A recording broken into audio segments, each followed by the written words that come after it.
Hello friends, welcome to my channel Dhanashree classes. बघा, आजच्या या व्हिडिओमध्ये आपण काही डेली यूजची काही सेंटेन्सेस आहेत ती इथे बघणार आहोत. मराठीची वाक्य आहेत जी आपल्याला इथे इंग्रजीमध्ये तयार करायची आहेत. बघा, मराठीचं एक वाक्य आहे की मी मुंबईहून येत आहे.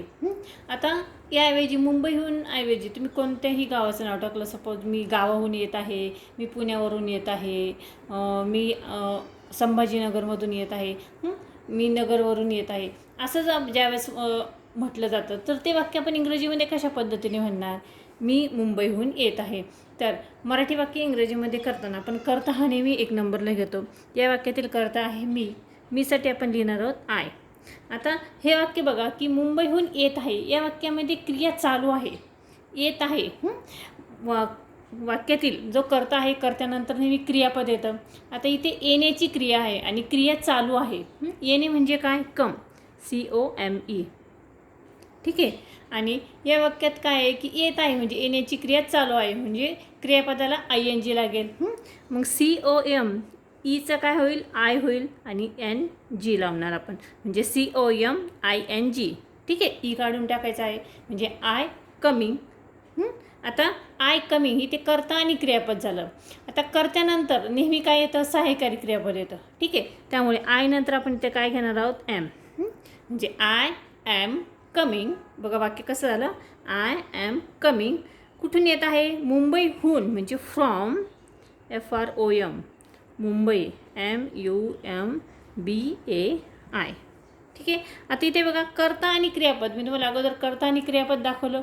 त्याच्यामध्ये आय नंतर काय वापरतात? एम वापरतात. ही नंतर वापरतात इज, शी नंतर इट. ठीक आहे. हे सुरुवातीचे जर शब्द वाक्य माहीत असेल तर आपण पटपट वाक्य तयार करू शकतो. पुढचं वाक्य बघा, मला उत्तर हवं आहे. आता हे वाक्य आपण कसं करणार? मला म्हणजे आय. ठीक आहे. मलासाठी केले ना आय आणि हवं आहे. काय हवं आहे? म्हणजे आय नीड. उत्तर म्हणजे काय? Answer, ANSWER. I need answer. ठीक आहे. पुढचं बघा, मला बघायचं आहे. मला बघायचं आहे म्हणजे आय, बघायचं आहे म्हणजे have, I have to see. ठीक आहे. अगदी सोपं आहे. पुढचं बघा, मला पैशाची गरज आहे. हे वाक्य कसं म्हणणार इंग्लिशमध्ये? मला पैशाची गरज आहे, आय नीड. गरज आहे म्हणजे काय? Need, NEED. आय नीड पैशांची म्हणजे मनी, MONEY. आय नीड मनी. ठीक आहे. पुढचे बघा, तू कधी फोन केला? तू कधी फोन केला? प्रश्नार्थ वाक्य आहे. आपण कसं म्हणणार? कधी फोन केला, केव्हा फोन केला, त्यासाठी वापरणार आहोत व्हेन. प्रश्नार्थक वाक्य असेल तर प्रश्नार्थक शब्द जो आहे तो आपण एक नंबरला घ्यायचा आहे. कधी, केव्हा म्हणजे काय? व्हेन. त्यानंतर काय येईल? डीड. कोणतं सहाय्यकारी क्रियापद येईल? व्हेन डीड यू, म्हणजे यू, तू म्हणजे यू. फोन केला आहे म्हणजे कॉल, CALL आणि प्रश्नार्थक sign. When did you call. ठीक आहे. त्यानंतर बघा, चुकून फोन लागला. हे कसं लिहिणार? चुकून फोन लागला. I dialled, DIALED. I dialled your number by mistake, म्हणजे मी चुकून तुझा नंबर डायल केला. I dial your number by mistake.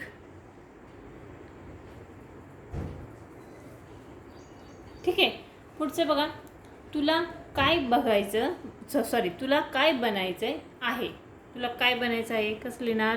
काय, प्रश्नार्थक शब्द झाला, त्यासाठी लिहिणार आहोत व्हॉट. व्हॉट डू, काय बनायचं आहे म्हणजे व्हॉट डू यू, म्हणजे तुला, म्हणजे you want become, BECOME. Want become आणि प्रश्नार्थक साईन. लक्षात आलं आहे? आणि शेवटचं बघा, तू शिकशील.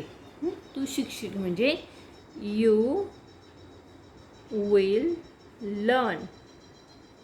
You will learn. ठीक आहे. अशा पद्धतीने आपण इथे मराठीची जी वाक्य आहेत ती इथे इंग्रजीमध्ये तयार केलेली आहेत. आय होप तुम्हाला समजली असतील. हा व्हिडिओ जर समजला आवडला तर व्हिडिओला नक्की लाईक करा, शेअर करा आणि चॅनलवर नवीन असेल चॅनल सबस्क्राईब करा. पुन्हा भेटूया पुढच्या व्हिडिओमध्ये.